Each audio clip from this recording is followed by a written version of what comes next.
मैं गरीब हूँ। তো গাইস আজকে আমরা চললাম দিল্লি ইন্ডিয়া গেট।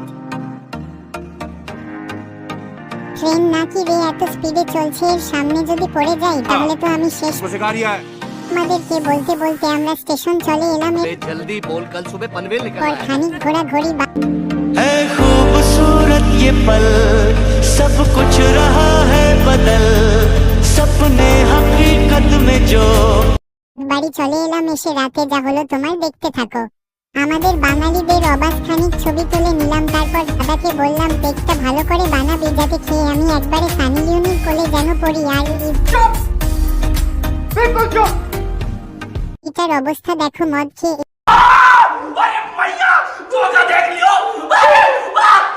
দাদাটা তো স্বপ্ন দেখছে বউকে নিয়ে আর দেওয়ালে বারবার চুমু খাচ্ছে। ওই জন্য কবি বলেছেন মেয়ের নেশা হলো মদের থেকে বড় নেশা। আশা করি ভিডিওটা ভালো লেগেছে লাগছে আমার পাশে থেকে আর আমাদেরকে একটু সাপোর্ট করো।